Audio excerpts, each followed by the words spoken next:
Hello guys, welcome back to my YouTube channel. Today we are going to cover Kcse paper on business studies. And as usual, I've prepared another paper with answers, but just for the case you may see this one, it has 25 questions. It cuts all across from 1 to Form 4, different topics, different concepts, but I will try to tackle them through. So stay tuned, guys, as we cover this paper, and hopefully you get something from it. And yeah, so let's get started. I'll now share the one which is answered, to make it convenient for you guys. Yeah, so guys, here is the sample. As earlier said, this is the one that I have answered. It's for convenience. We'll get started. As you can see, it covers all the questions. So stay tuned as we start. Now, for the first question,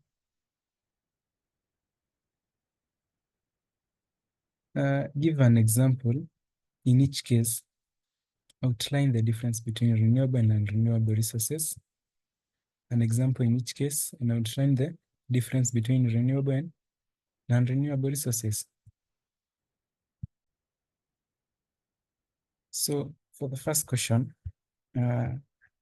it asks about renewable and non-renewable resources. And we are supposed to give an example in each case.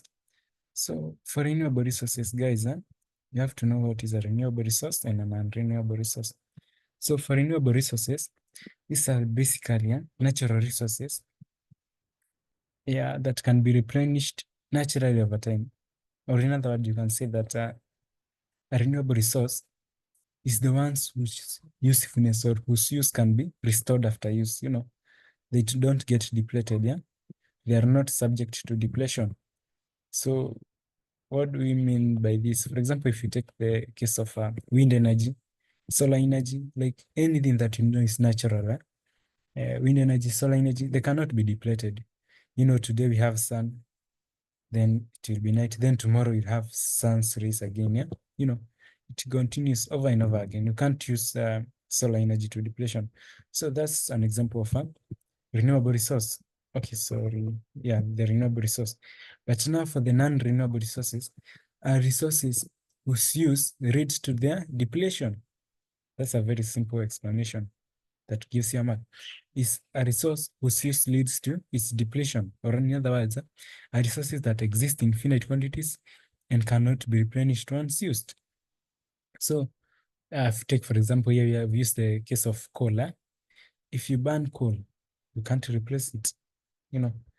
Buy coal, be it charcoal, coal itself, buy it from a shop, come and burn it. It's used and it's used up. You can't restore it. But for solar energy, it goes on and on and on again. Now we go to the next part of the question, number 2. State 4 reasons why diagonal communication needs to be encouraged in an organization. So guys, first you have to know what is diagonal communication. Whenever you have an organization, then you will find that for the basic structure of an organization, it's usually divided into departments. That's how it works. You can't just have an organization working all the same department. No, that can't happen. You have to divide it into several departments. For example, you can talk of the technical department, the human resource department, the one for customer care. That's how you work out for a business. And so if you want a business to work, it has to be sectioned into departments. Now, in this organization, there must be communication among the employees and employers. But now, how does that happen? We have several types of communication. We have them that's upward, downward, and all that. But now in this case, we are dealing with diagonal communication. Diagonal communication now is basically the type of communication whereby an individual communicates with an individual from another different department. That's what we call diagonal communication. If you are from maybe the technical department, you go to the customer care department, you talk with, something like that, diagonal communication. So is not restricted to one department, different interaction between departments. Now, let's look at the advantages or reasons why we need to encourage diagonal communication in an organization. Remember, when you have diagonal communication, it will improve coordination. How? It will facilitate communication across different departments and levels, enhancing overall coordination. You can communicate across different departments. And then for the next one, it fosters innovation. How? Because you'll be sharing ideas between departments. You can do this, you can do this, and that's how you'll foster innovation, yeah? Enhance innovation within the business. The third point is reduces misunderstandings, yeah? Now, when you have communication between different departments, you know that you will have a direct contact. If you are for example, you want information from the customer care department, you go yourself, talk to them, and you'll be given one-on-one information. That is first-hand information. But in case where you used a messenger, maybe go and talk to this and tell me what it says, the messenger may distort the information, yeah, and lead into misunderstanding. But in this case now, it has reduced misunderstandings because you are the one going directly to the department. Now it also enhances problem solving. How? This is because in case you have a problem within the organization, all departments will be involved in sharing of ways to solve the problem. They'll be involved in the decision-making process, and that will lead it into a faster problem-solving procedure. Now, before I continue, guys, I would like to remind you that in business, that's why you've seen me phrase my answers like this. But for the case of you don't have, to state it, then explain. But initially in paper one, the marking has changed over time, such that initially in paper one, you could just write the answers and leave it at that. But now, for you to get a mark, you have to give the answer, and then go on and give a further explanation. That's why you've seen me. I've written an answer, then I've given an explanation. So make sure you do explain your answer in paper one, guys. For nowadays, the trends are changing. Now, for that question, mention 4 benefits enjoyed by a member of a producer cooperative society. 4 benefits enjoyed by a member of producer cooperative society. So, first of all, what is a producer cooperative society? I'm sure you've heard of, farmers. Farmers, for example, tea farmers, talk of tea farmers and coffee farmers. You find that they've formed cooperative societies or this kind of organizational societies whereby they take their farm produce there and sell them as a whole. That's now the producer cooperative society. You have different cooperative societies. You can talk of the consumer, the producer. So now for the producer is the one that is from the raw material itself. Now here, 4 benefits enjoyed by member when you join a producer cooperative society. Which benefits you enjoy? First of all, you'll have an access to market. Members can collectively market their products. Yeah? You sell your products as a whole, and you'll have better prices. The other one is that you'll have reduced costs. What do I mean by reduced cost? When you share resources and you purchase products as a whole, maybe you need to even purchase raw material, okay, not raw material, but inputs like fertilizers, yeah, you'll purchase them at a lower price. And now when you come to buy them from the cooperative society, they'll have lower prices rather than buying as individual now. And then the other part is financial support. Members can access credit, facilities, and loan facilities. You get that these organizations or these cooperative societies, they offer farmers some loans, to enhance their farming process. Another one is that the skill development. How? Because now this organization can also help to train farmers. You find that they send agriculture officials around the farms to explain how to conduct farming. That's training. Now for the next question, state 4 measures that the government can use to encourage an increase in the country's volume of exports. Now, we have several methods in which the government can encourage exports in a country. So first of all, is to induce subsidies. What is subsidies? Subsidies is usually lowering the price, lowering the cost. The government can lower the cost incurred in the process of export. By doing that, it will enable people to or encourage people to engage in export. Why? Because it has been reduced. The cost at which one does export is being reduced. Now, for the next part is trade agreements. It can establish good trade agreements with other countries. Now, enhancing a flow of line of business. Now, the other one is infrastructure development. If you develop infrastructure, now, for example, for neighboring countries, through the borders by road, it will be easy to export products if the infrastructure is good. Now, for market research support, is another point whereby the government can conduct research to help exporters to identify what and enter new markets. For example, they can identify new markets like different countries, increasing the market base for individuals to export their products. Now, the next part, highlight for positive impacts of the physical environment on the operations of a business. Now, we can talk of natural resources first of all. Physical environment avails natural resources. How can that help? It will reduce production costs by, the business. Then the next is the climate. And a favorable climate, you can say that it will enhance productivity and reduce energy costs. And then, okay, when I talk of productivity, if you have a very favorable climate, for example, say even for farming, there will be more yield of produce, and now this will provide more materials to the business. Now, talk of location. How can location influence a business? Proximity to raw materials. If the business can access raw materials easily, then they lower transportation costs. Yeah, if they are in the same location as the raw materials, then that leads to reduction of cost. Then aesthetic appeal.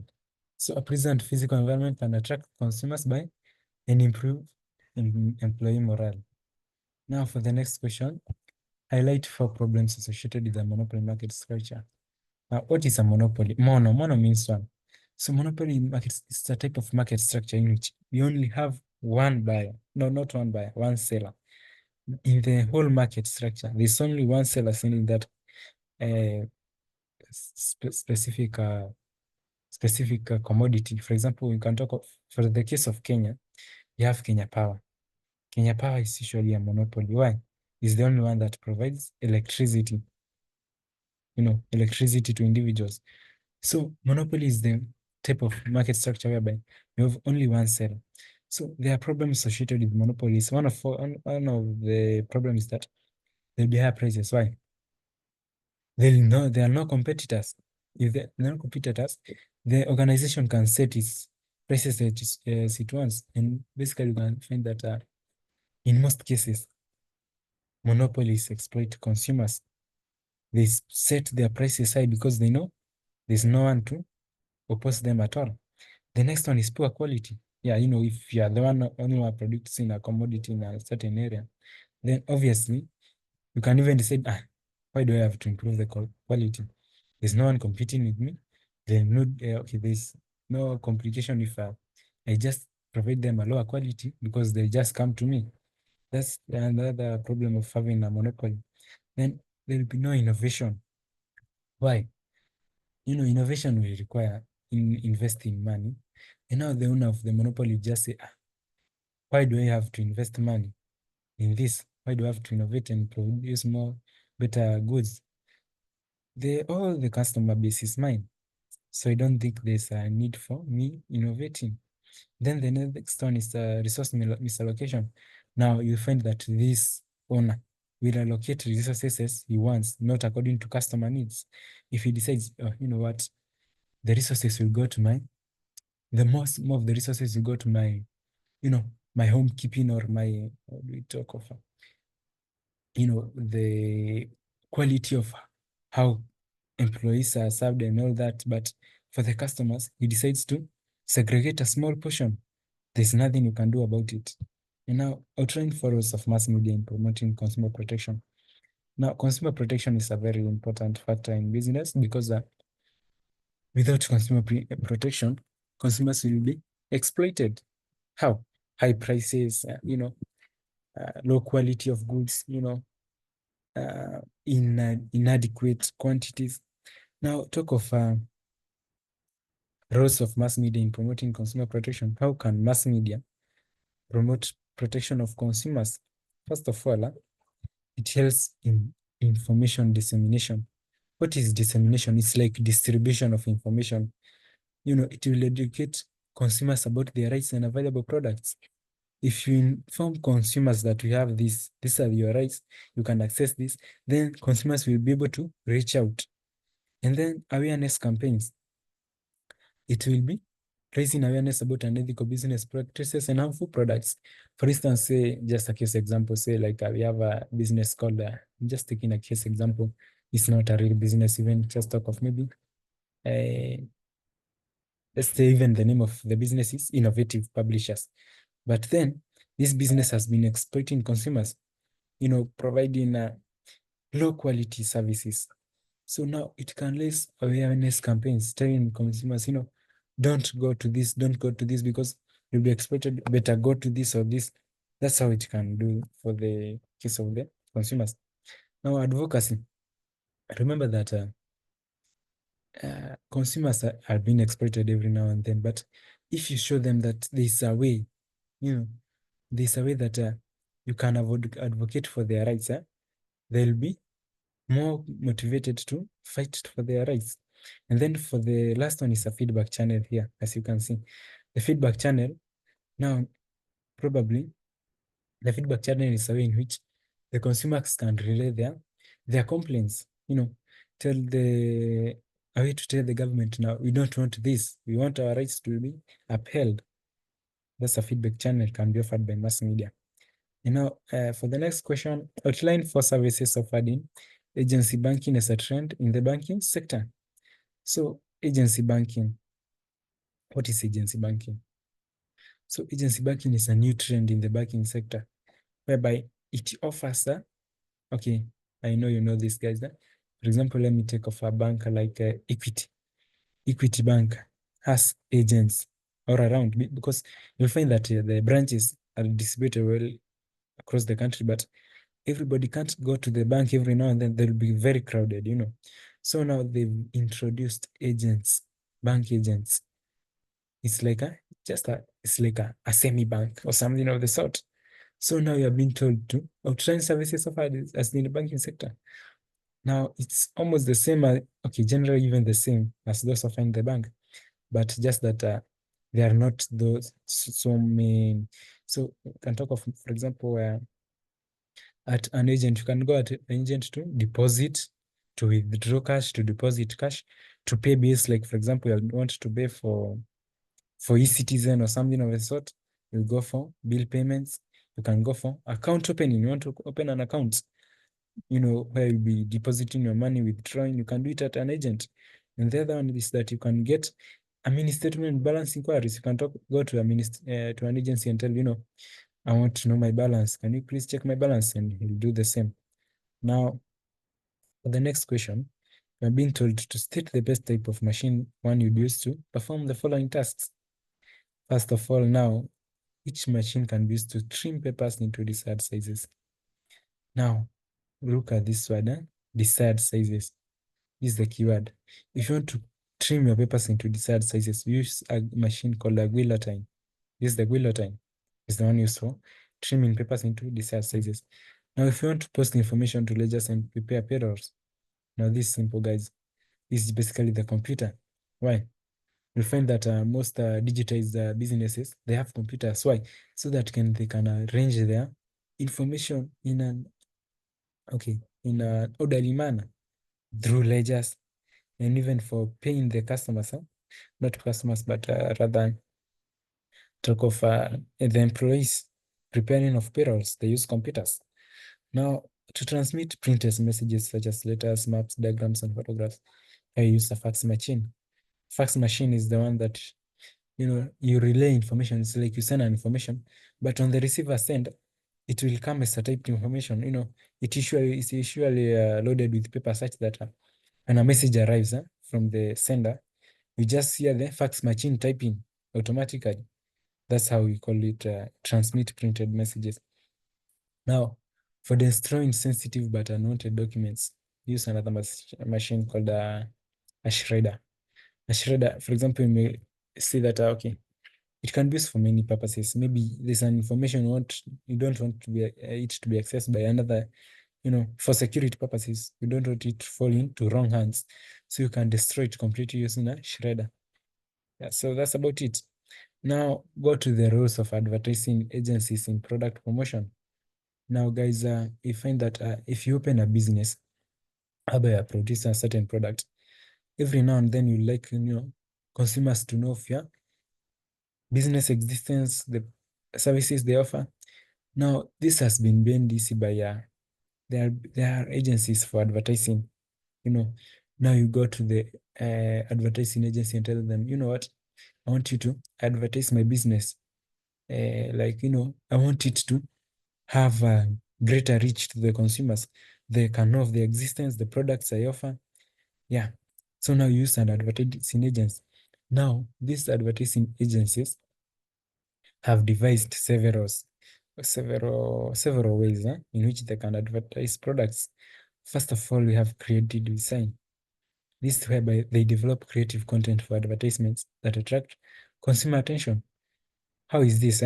You've seen that in many cases that you watch a video, and then in between the video, or even at the start or at the end, you get this an advertisement of a certain product.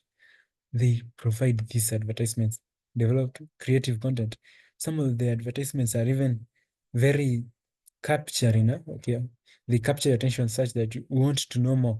Even you leave what you are watching before to go and read more about the advertisement and see more. Yeah, so they create this creative content. Yeah. Now, for the next one is that they do market research. These advertising agencies, they look up into, this business of yours. What is its customer base who are likely to purchase your products? So they do the research, you know, and then they'll discover how the consumers responded towards your product. And then they'll be able to relay the information in the accurate manner. And now it also helps in media planning. For example, talk of TV channels. Yeah, you find that in between the news there are breaks, and during these breaks, there have been several advertisements that are placed there. You find that for these advertisements to be placed there in between the news, at this time, many people are watching across the country. So if you want your advertisement to be placed in between the news, they usually know that we have a wide customer base at the moment. Now you have to pay more. That's why you see that advertising depends on timing. When the time is right, you'll pay more. When the time has less customers, you'll pay less. That's media planning. Also, you can talk of magazines and gazettes. For gazettes and magazines, you find that if you want your advertisement to be placed in the first paper of the gazette, you'll have to pay more. If not yet, okay, if in later pages, you'll pay less. Now for brand building, they assist in building and maintain a good, strong brand for image for the product. They provide a different overview of the product in a good way, such that the customers will start preferring the product over another. That's how you build a brand. Now, on to number 12. Distinguish between the following categories of government expenditure.